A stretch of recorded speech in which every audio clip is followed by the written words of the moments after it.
नांदेड़ शहर के उर्दू घर एडिटोरियल हॉल में नेशनल एजुकेशन पॉलिसी मौके और चैलेंज के उन्वान पर शाहीन एकेडमी नांदेड़ की जानिब से एक सेमिनार का इनेकाद अमल में आया। नेशनल एजुकेशन पॉलिसी क्या है और इसमें क्या नई नई तब्दीलियाँ की गई है, इसके मुताल्लिक बेदारी और मुस्तकबिल के लाए अमल के लिए ऑल इंडिया एजुकेशन मूवमेंट नई दिल्ली के अलावा दीगर रियासतों के स्कॉलर और माहिरीन ने अपने नांदेड़ दौरे के मौके पर नेशनल एजुकेशन पॉलिसी पर मायनेखेज खिताबात किए। इस मौके पर शाहीन एकेडमी नांदेड़ के डायरेक्टर मोहम्मद अब्दुल हई ने नांदेड़ उर्दू घर में शरीक तमाम मेहमानान का पुरतबाक इस्तकबाल किया। नेशनल एजुकेशन पॉलिसी के तालीमी सेमिनार में मेहमान खुसूसी में शामिल स्कॉलर और माहिरीन ने इस सेमिनार में नेशनल एजुकेशन पॉलिसी के देरपा असरात और हमारी हिकमत अमली पर मायनेखेज खिताबात किए।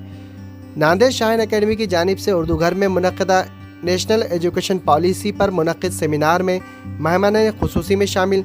Doctor Khwaja Shahid, retire IAS officer और साबिक़ा वाइस चांसलर जनाब अब्दुल रशीद साहब, secretary Ranganath Mishra commission, doctor Abdul Khadeer साहब, chairman Shaheen group of institute, professor Abdul Qayyum Ansari,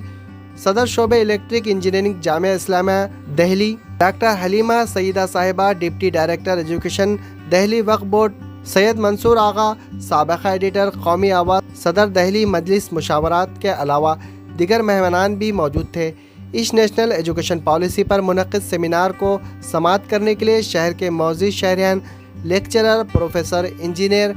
doctors, teacher व तालीमी शोबे से ताल्लुक़ रखने वाले मौजूद अफराद के अलावा मुख्तलिफ शोबेजात से ताल्लुक़ रखने वाले अफराद ने शिरकत दर्ज की।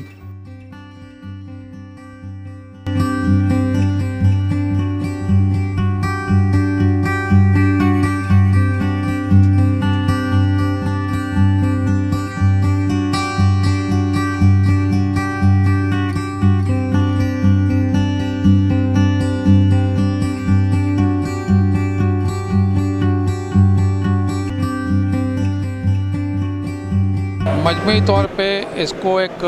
बहुत कम्प्रिहेंसिव, उर्दू में कहूँ तो जामे पॉलिसी समझना चाहिए, लेकिन इसके साथ साथ इसमें कुछ ऐसे पहलू हैं इस पर हम उम्मीद करते थे कि उसके ऊपर भी इस पॉलिसी में जगह होनी चाहिए थी। उसकी एक बड़ी मिसाल मैं देता हूँ कि जो तालीमी तौर पर पसमानदा तबके हैं या जो तालीमी तौर पर पसमानदा इलाके भी हैं,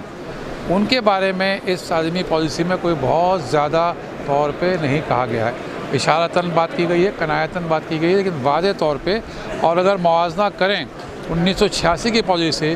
पे तो उसमें इन पसमानदा तालीमी पसमानदा तबकों को, कम्युनिटीज़ को, माइनॉरिटीज़ के बारे में बहुत वाज़े पॉलिसी स्टेटमेंट मौजूद थे। तो ये कमी महसूस होती है। बाकी जो और बातें जिन्होंने कहा जामे हैं, बहुत से पहलू अच्छे हैं, टेक्नोलॉजी के बारे में अच्छा है, स्कूल के बारे में अच्छा है, वोकेशनल स्किल्स के बारे में अच्छा है, अपने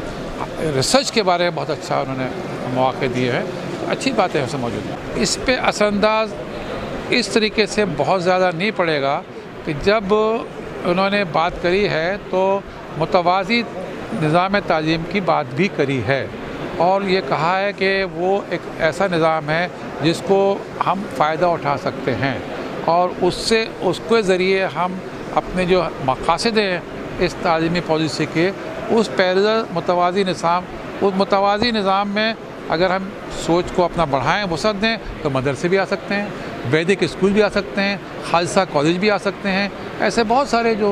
अपने अपने कम्युनिटी के इदारों के और इदारे चल रहे हैं वो आ सकते हैं। अब इसके बाद क्या प्लान ऑफ एक्शन आता है, क्या स्कीम आती हैं, उसके हम मुंतज़िर हैं और देखेंगे कि किस तरीके से इस पॉलिसी के तहत ऐसे इदारों को जो चल रहे हैं जिनको उन्होंने पैरेलल कहा है, मुतवाज़ी कहा है, उसके लिए हुकूमत क्या सोच लेके आती है। जब राइट टू एजुकेशन आया था और उसमें जो स्टैंडर्ड्स और मेयार तय किए गए थे तो मदरसे उस पर पूरे नहीं उतर रहे थे, तो उस वक्त हुकूमत से दरख्वास्त की गई थी तो हुकूमत ने मदरसों को उससे इस्तिस्ना कर दिया था, उससे उन्होंने एग्ज़म्प्ट कर दिया था। तो अब जब इम्प्लीमेंटेशन का वक्त आएगा तो हम भी देखेंगे किस तरीके से क्या बनाते हैं। स्टेटमेंट में, पॉलिसी स्टेटमेंट में ये मुकाम, ये बयान ज़रूर है जिसका मैंने अभी जिक्र किया। देखिए, यकीनन हमारी तहज़ीब के लिए एक बहुत बड़ा ख़दशा है और जो इस तालीमी पॉलिसी के ज़रिए हमको का सामना करना है, हमारे नफूस को बिल्कुल भुलाने की ये जो पॉलिसी है, उसके लिए हमको अपनी तहज़ीब की हिफाजत करने की ज़िम्मेदारी हमको खुद पूरी करना है। और मैं तो अक्सर कहता हूँ कि इंस्टीट्यूशन की ज़िम्मेदारी ले लें, नस्ल की हिफाजत और तहज़ीब की हिफाजत, ये दोनों जो है इंस्टीट्यूशन की ज़िम्मेदारी ले लें। और एक इंस्टीट्यूशन एक इलाके के हालात को बदल सकता है, तारीख़ गवाह है। इंस्टीट्यूशन के ज़रिए बुराइयाँ ख़त्म हों, माशरे की कमज़ोरियाँ बुराइयों को आइडेंटिफाई करें और इदारों के ज़रिए लोग बुराइयों को दूर करें। बच्चों को प्रमोट किया जा रहा है 9th तक, बल्कि ये भी मशवरा आया था किसी ज़माने में बर्थ सर्टिफिकेट के साथ 9th पास का भी सर्टिफिकेट दे दिया जाए। प्रमोट करते जा रहे हैं। बुनियादें कमज़ोर हैं, बच्चा 8th 9th में है, मदर टंग मादरी ज़बान में लिखने पढ़ने नहीं आता, एडिशन मल्टीप्लिकेशन नहीं आता, तो हम ये चाहते हैं कि उनकी बुनियादें ठीक करें, मैथमेटिक्स और लैंग्वेज को ठीक करें, न्यूमरेसी और लिटरेसी को ठीक करते हुए आगे बढ़ाएँ और फिर 9th ऑनवर्ड्स बच्चों को अच्छा माहौल दें, डिस्ट्रैक्शन फ्री माहौल दें, तब जाके ये नस्ल ताकतवर होगी। दरअसल तालीमी कारवान का 14वां कारवां ये था जो मुख्तलिफ़ अदला से होते हुए नांदेड़ से गुज़र रहा था, तो हमने इससे इस्तिफ़ादे के लिए नेशनल एजुकेशन पॉलिसी 2020 पर ये सेमिनार मुनक़्क़द किया था। अल्हम्दुलिल्लाह बहुत क्वालिफ़ाइड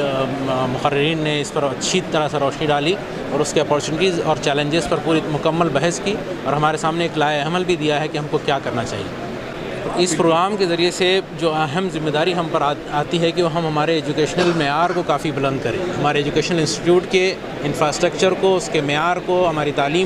तालीमी मेयार को बहुत हमको बुलंद करना पड़ेगा। हमको नेशनल एजुकेशन पॉलिसी में अगर हमको दूसरी कौमों के साथ कम्पीट करना है तो हमको हमारे इदारों को एक दूसरे के साथ कोऑपरेट करते हुए इसको